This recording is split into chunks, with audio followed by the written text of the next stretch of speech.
The chokehold grip that gender ideology has on the law is one of the most consequential ways in which it governs our affairs. Indeed, when obvious lies about the basic facts of our humanity rule the day, chaos ensues.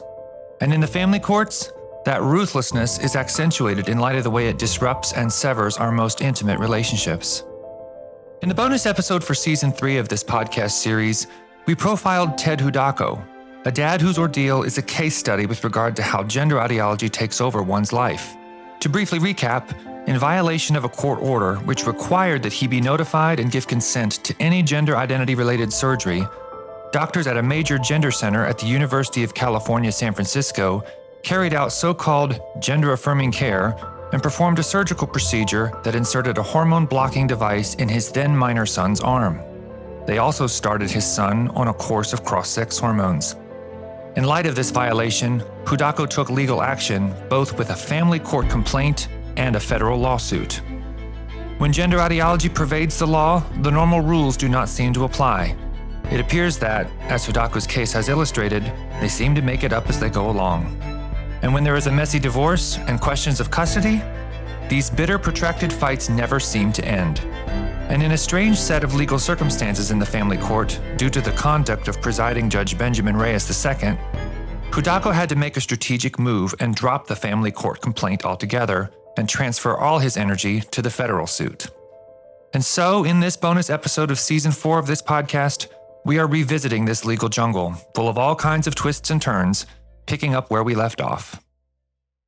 So Ted, welcome back to the Generation Indoctrination podcast, and a lot has happened since we last spoke. To get us started, what occurred in the weeks that followed where we left off, such that you had to drop the complaint in the family court? What was that complaint, and why did you decide to do that and focus only on the legal action in the federal case? I mean, I hate to say this about a sitting judge, but Judge Ben Reyes simply was not acting appropriately. It was obvious that Reyes was biased and was being obstructive to me. This should have been a slam dunk contempt matter. We were standing actually on a case, I believe, People versus Conrad, which historically involved a Planned Parenthood that had been picketed by anti-abortion protesters. Planned Parenthood had gotten an injunction against those protesters to stop them. A second group of protesters went to the Planned Parenthood to test the injunction, and Planned Parenthood took them to court. And the finding, the principle of that decision was that an injunction not only binds the people who are explicitly named in the court order from prohibited action, it actually binds other parties who are aware of the injunction from doing the same. So just because we had a no surgery injunction, which prohibited surgery, and that named my ex-wife and her attorney, UCSF also should have been bound by that. But that was basically one way in which Judge Reyes was acting with deep bias. He refused to exercise jurisdiction over UCSF, claiming they weren't a party to the case. And it was a clear violation of the principle established in People versus Conrad. Hudacko believes that Judge Reyes acted with a deep bias, refusing to cite jurisdiction over UCSF's gender center. How is the very medical facility not a party to the case, particularly given well-established precedent? The other citees in the case, which included 3 doctors and 2 attorneys, including his ex-wife's lawyer, were allowed to file responses that wound up further delaying the entire proceeding. In effect, complainants like Hudacko end up on a hamster wheel, burning time, energy, and resources. Meanwhile, those who violated the court order continue to escape accountability. Before Hudacko decided to drop the family court complaint and focus only on the federal suit, his attorney Tracy Henderson moved to disqualify Judge Reyes for bias. Reyes initially claimed that he didn't receive proper notice of the intent to disqualify. Hudacko then enlisted a newly registered process server, Joey Bright, to serve him personally. Serving papers on judges is rarely attempted in California due to various obstacles, but Bright succeeded. Serving a judge in California is a very unusual thing in the first place. In the case of Judge Reyes, I did actually serve him. It was rather funny because he issued an order basically dismissing a pleading I served on him, which begs the question, if he wasn't served, how did he know to dismiss it? Regardless, Judge Reyes claimed that he was not properly served because the motion to disqualify was left in the box at the door of the courtroom instead of being personally handed to him. So it was really kind of a ridiculous act. But that's what happened. So Joey Bright, who maybe some of your listeners know, who happened at some point to obtain process server credentials, Joey Bright tracked Judge Reyes down. I don't recall all the details, whether she jumped out of a bush and handed papers at him and yelled, "You're served." It was something like that. But that's effectively what happened. Basically, personal service on a judge is not easy. Hudacko also served papers on Daniel Harkins, the minors' counsel appointed by Judge Joni Hiramoto, the previous judge before Reyes was assigned to his case. I spoke with Joey Bright, the longtime Bay Area resident who served Judge Reyes. Given how unusual and rare it is to do this to a judge in California, I asked her how she pulled it off. So I went right to the courtroom and I showed up very early, and I was out in a large corridor of where Reyes works, and it's in another county than where I live. So all of this took a lot of time and, sort of planning, and I scoped out the place ahead of time. And I was right outside the courtroom before he was supposed to show up for his first, this is a family courthouse. And I was standing in the hallway like a bunch of other people, but just on my own. And I had the paperwork under my arm, and other people had paperwork and were standing with, briefcases and things like that. It's no big deal. I had a smile on my face, and I noticed him right away. I knew what he looked like. And he was coming right towards the door to enter the courthouse. And I looked right at him, and I made one step forward, and I was smiling. And he looked at me, and I said, "You're Judge Reyes?" And he said, "Yes, I am." And he looked for just a second. He said, "Are you going to serve me?" And I said, "I am, sir." And I put the papers out, and he said, "Thank you." And I said, "Thank you," and turned around and walked away. And that was it. While Bright was able to serve the judge with relative ease, the hassles never seemed to end. It's been a struggle for Hudacko to obtain documents from the courts, even going so far as to pay someone to wait in line to receive those documents the court is legally obligated to provide to him.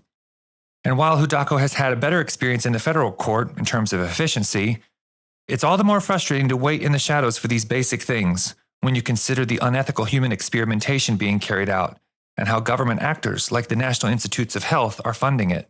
So every filing, pleading that you submit or your attorney submits to a court for you has a cover page, and in the upper left-hand corner of the cover page is the contact information for the party or for the party's attorney. So, for instance, Tracy Henderson, my attorney, had her current phone number, her current address, her email address, maybe a fax number even, right there on the front of every single thing we filed with the Contra Costa County Court.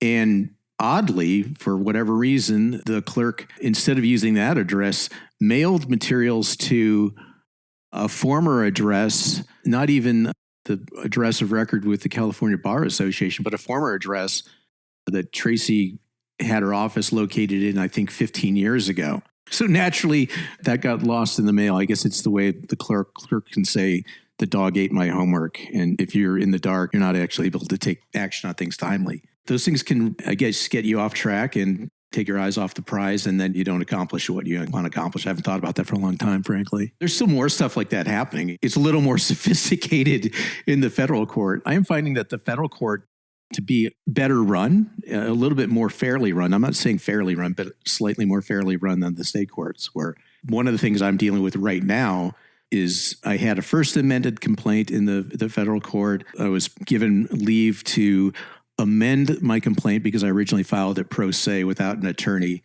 and the rules do permit filing it with another round of amendment if it hadn't been completely dismissed. So I filed a second amended complaint in August. My defendants filed, I think, a total of 5 motions to dismiss. I subsequently filed 5 oppositions to those, and there were 5 replies as well as objections to requests for judicial notice that I had provided. So in their motions to dismiss, a theme that came out was defendants are trying to persuade the court that what I'm arguing, my claims, are not plausible. I'm arguing that the defendants committed involuntary human medical experimentation on my son without proper consent. Some of the defendants have stated that that's not plausible. So I submitted what's known as request for judicial notice of 6 recent modern historical examples in either the United States or other democratic republics in which medical experimentation has happened. It's happened with government sponsorship and funding. So These are real things.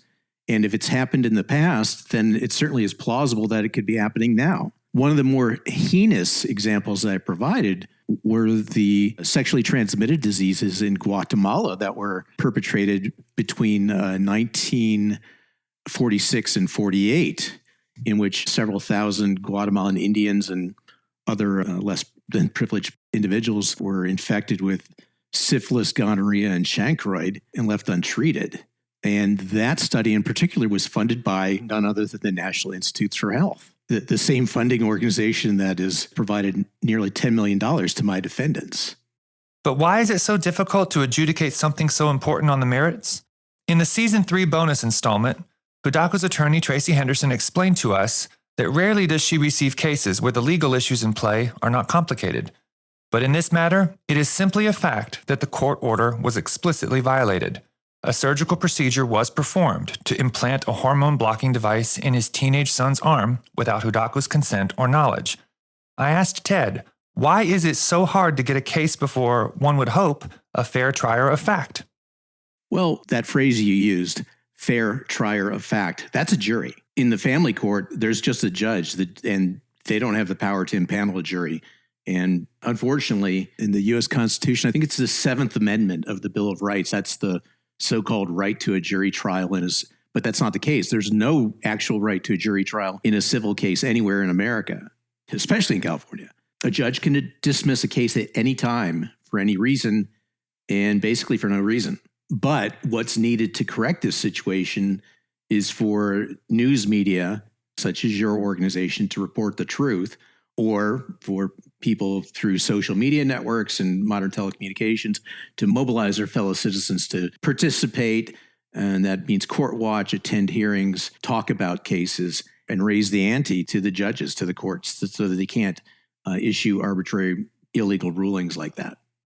The subject matter of my case, aside from parental rights, civil rights, and tort action, when you get down to it, it's about pediatric sex change. And I've been quite frank about my reaction when I saw that nearly $210,000 bill for a surgical procedure for that puberty blocker implant. There's just huge money on the table.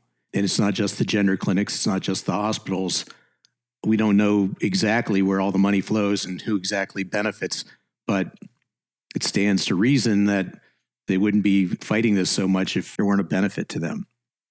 Time will tell.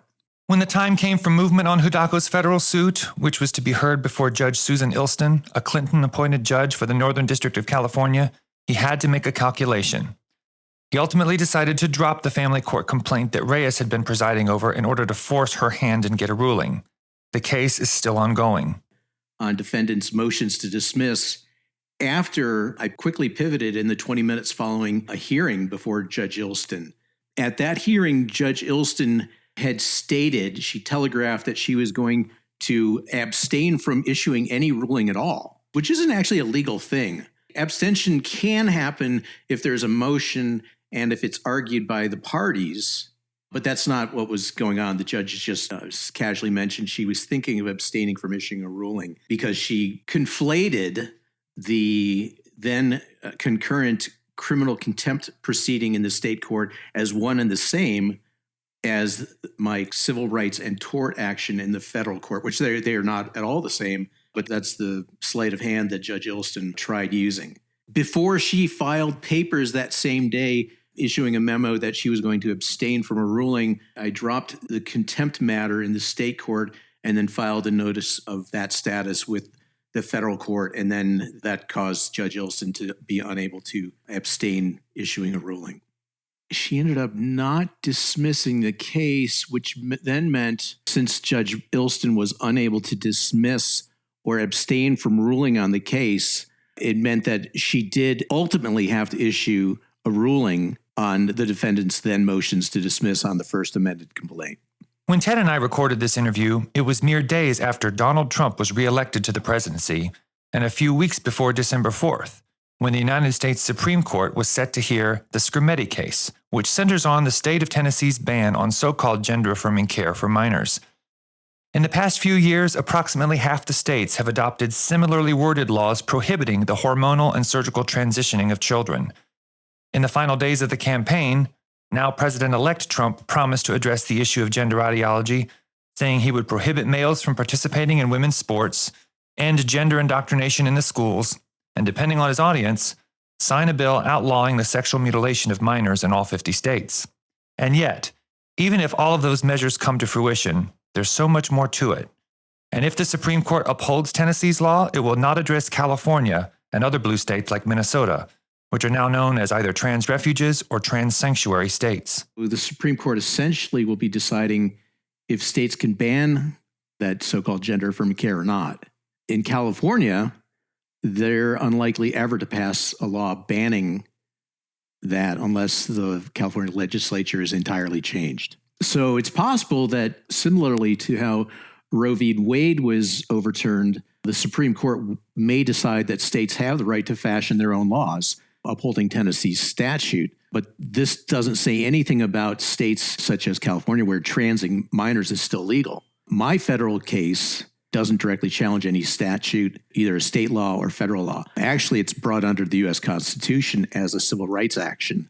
And I'm making effectively two claims. First is that the defendants, I'll emphasize that my defendants include 3 WPATH doctors, including the WPATH treasurer, Stephen Rosenthal, who treated my son. The defendants violated my right to prohibit any gender identity-related surgery as stated in a family law court order, and that such right was fundamentally a constitutional right arising from the 14th Amendment Liberty Clause, as held in a number of prior Supreme Court cases.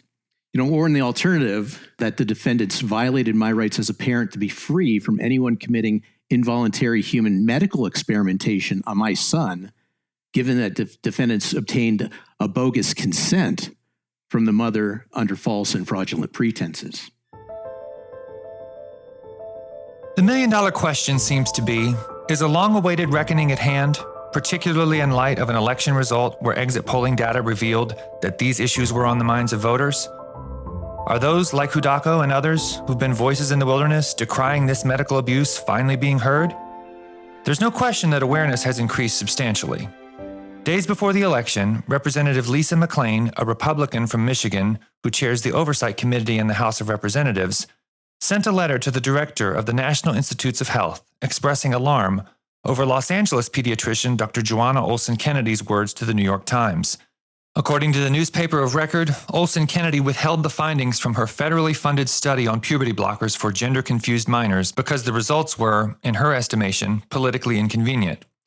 Though she has disputed the newspaper's characterization of her remarks, it is a well-known fact that Olson Kennedy is one of the most ardent trans-activist doctors in the country who, according to a progress report that was unearthed by a FOIA request, altered the protocol in the study, lowering the age for the cross-sex hormone cohort inclusion criteria from 13 to 8. The man who in early 2019 exposed this appalling anecdote via a FOIA request is Dr. Michael Laidlaw, an endocrinologist from Rockland, California, whom we featured in Season 3. One of the other NIH grant recipients is Dr. Stephen Rosenthal, one of the doctors who carried out the sterilizing treatment of Ted Hudacko's son. In light of how Rosenthal is actively involved with many legal cases around the country, many believe him to be among the intellectual and medical ringleaders in this sordid space. I asked Dr. Laidlaw to explain what's been going on here. To summarize it, they applied in 2014. Dr. Johanna Olson Kennedy was a principal investigator and still is, and she's at Children's Hospital Los Angeles. And then you have 3 additional sites, UC San Francisco, where Dr. Rosenthal's at, Chicago, Lurie's Children's, and then Boston Children's, each which seem to have their own kind of PI for that hospital system. So Dr. Rosenthal is one of the people in charge at UCSF. He's been around for a while in endocrinology and doing transitioning stuff.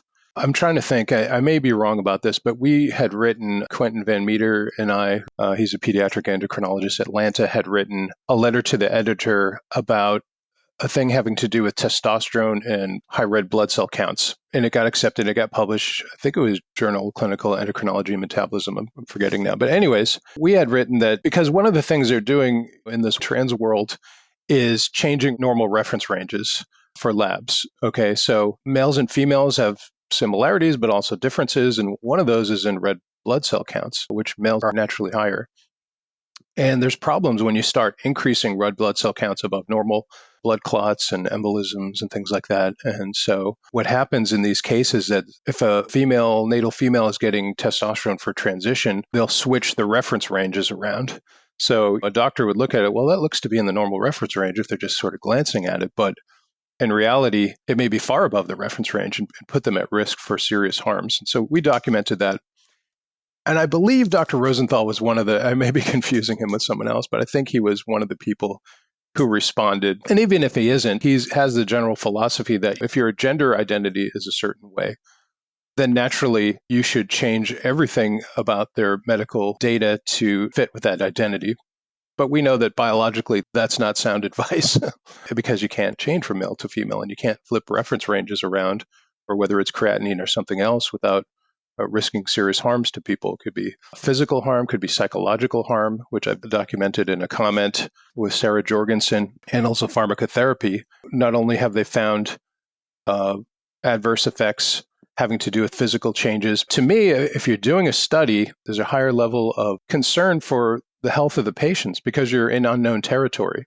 You have to be very careful. And if a serious side effect occurs where death is, you could argue, easily is the most serious side effect that you want to avoid, why wouldn't you stop the study? Why wouldn't you stop on the first one when now there's two? And we don't even have, I wouldn't go into that yet, but the puberty blocker data, we don't have any of that. So what's going on? Why is there no transparency? Rosenthal, a senior guy, older than Olson Kennedy, has been around for a while. I'm pretty sure that they conferred with each other. My suspicion, probably emailed each other. So anyways, that's why Ted was discussing Dr. Rosenthal, and I said, hey, Ted, I also have FOIA requests to UCSF for emails between Dr. Rosenthal and Dr. Olson Kennedy that I put in, I think, February or March, very early this year. And they blew me off for many months to the point where I was looking, well, now I guess I need to get legal help. I don't want to give all the details because I'm not sure, how much they want to give away. But someone else who was looking into this, a journalist, said, hey, why don't I write them as well and say, hey, I'm interested from a journalistic perspective. And thankfully he did that because they changed their tune. And now they say they're going to, oh, okay, we'll get working on that. Now, of course, we'll have to continue to hound them and press them and everything like that. I mean, the other thing about it, which I wanted people to think about, is that I had sort of made a comment, that the history of medicine is full of pathology reports and autopsy reports, in the sense that if you go back and look at disorders, for example, I remember looking at endocrine disorder called Addison's disease, which affects the adrenal gland. Some of the initial work is looking at, well, what happens if these people die, and look at the adrenal glands, and make a decision about, well, how did this disease affect their body? Or Hashimoto's thyroiditis is a common one where Dr. Hashimoto's looked carefully at the thyroids of patients, said, well, yeah, there's a lot of inflammation happening here. And so we know a lot from pathology. We know a lot from autopsy reports. We don't think about that every day. But it's just a natural part of medicine to say, hey, why did this person die? How is this person's brain affected by testosterone? How were their sexual organs affected by it? What led up to the person's death? Wouldn't you be naturally curious to know what that is? A, for the sake of science, B, because you're getting paid a lot of money from the federal government, which is our tax money. People have a right to know. The public has a right to know. Scientists have a right to know. We need to see the data. So anyways, Dr. Rosenthal, to my knowledge, continues to be a part of this study.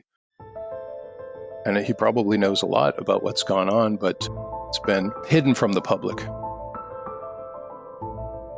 So Ted, what keeps you going? And where do things currently stand? Rather than letting my anger about this situation get the better of me and maybe only result in an outcome that might have some short-term, satisfaction of vengeance, but really no productive outcome in the longer run, I decided to pursue what I've been pursuing. I found some help along the way. Patricia Campbell was my attorney for about 8 or 9 months till she passed away. She really got me out of a dark place, really when the walls were kind of closing in on me. Certainly, Donald Trump has said things that largely get it. Maybe he doesn't have all the nuances 100% correct, but I think in spirit, he's probably 98% correct. I don't know. I don't know if these sitting judges, particularly a sitting judge like Judge Susan Ilston, who is a Democratic appointee, if they change their tune when the political landscape changes with a new president. I don't know. That's something I'll find out on Friday or thereafter. Or do they dig their heels in more because they were appointed by a Democrat and they now have to fight that much harder to preserve their position, as ill-considered as it is? There are many things that seem like they're positive. RFK Jr. spoke extensively about the importance of evidence-based medicine. We know that Elon Musk, who now has the Department of Governmental Efficiency, Doge, cabinet level position. He's personally been touched by gender-affirming care, taking the identity of one of his sons. I mean, it seems potentially positive. Admiral Rachel Levine be allowed to retain her position in the Health and Human Services Department. I read recently that I think it was RFK Jr. would like to see a reduction in 500 headcount at National Institutes for Health. I wonder, does that include Dr. Lisa Freund, who is the program manager of the puberty blocker and cross-sex hormone grant? So yeah, these things can add up. They can help, but I don't expect Donald Trump or his administration to fix this, on his own. I think people like us, and I never expected to be an advocate or an activist. That was never 6 years ago. If you told me that I would be involved in this, never would have believed it. And it's certainly not something I would have volunteered or signed up for, but here I am. That said, I think we have to keep fighting through to the end of the objective. I think we have to, if for no other reason. I mean, I don't know how ideologically committed the other side are, or if they're just simply motivated by greed. There's enough money on the table for them to be simply motivated by greed, and that may be sufficient. But I think we have to fight through to the objective and completely intellectually annihilate their arguments and dismantle the gender-affirming apparatus so it can't reconstitute itself and come back with the next political change. It remains to be seen just how much reform will be happening on this front with the incoming presidential administration. But if you ask any seasoned veteran who knows the landscape of gender ideology in 2024, they'll tell you how deeply entrenched it is in all of our institutions. And if those laws or court rulings don't have any teeth, gender activists will surely find ways to circumvent them. Ted Hudacko knows this well. If you'd like to support his ongoing court challenges, you may do so at givesendgo.com/stopgenderexperimentsonkid. I'm tired and I'd like to take a break. I'd like to get a rest. I'd like to get back to the other priorities in my life. I'm sure I can speak for many parents and many people who have found themselves in this cause of activism. That's why I think let's keep the pressure up. Let's accelerate and bring this to a conclusion as quickly as possible. In the case of, again, the medical atrocities, the historical medical atrocities, the Tuskegee study from 1932 to 1973, I believe it was, 40 years. MK Ultra was another one I cited, and that ran between 1953 and 1973, or so the record says. The Guatemala STD experiments ran for at least 2 years. Lobotomies were a medical practice in the United States for, I believe, about 40 years, maybe longer. Another example that I submitted were the Leo Stanley prison experiments at San Quentin Prison, and those ran for decades as well. And then, of course, the example of the Nazi doctors during World War II and the Holocaust. We now live in an age of modern connected communication with social media. We have smartphone apps. We've got instantaneous communication, person to person. We don't have to rely on organizations, staid, slow-moving organizations like the New York Times. We don't necessarily have to rely on even slower, more staid, slow-moving organizations like the U.S. Congress that can get all gummed up by regressive politicians of the wrong stripe. So I don't think we have to wait that long. I think we can, as individuals, move forward and do it ourselves. We have to put our eyes on the courts, though, so that the courts don't pull the kind of games and shenanigans that they've done to me, or even more heinously to Jeff Younger in the case of what has just gone down in the Los Angeles Superior Courts, where they completely sealed the entire proceeding, closed any public participation or observation. All records on that are sealed. All the parties are gagged. So really, no one knows what's going on with the exception of what's been leaked against the court's wishes. And that's not right. That's not the way it's supposed to work in America. And if anything has shattered a sense of normalcy for most people, it's been the incursion of gender ideology in medicine. Whatever their politics, most normies don't like it. And it shouldn't be thought of as a small, fringe issue affecting a small number of people. Its reach is vast and the consequences dire. Lest anyone think it could never happen to them, that's exactly what every parent tells me. No mom or dad that's ever reached out to the Christian Post had a grid for this experience. And by the time they got their heads around it and all that it entails, it's often too late.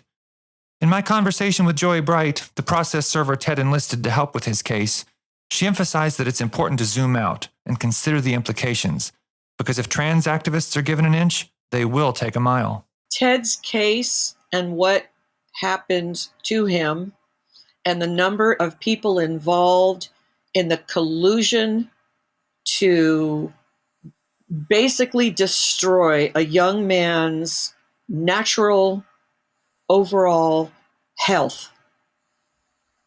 And I'm saying that you cannot separate sexual health of a person from overall health and development of the brain and everything.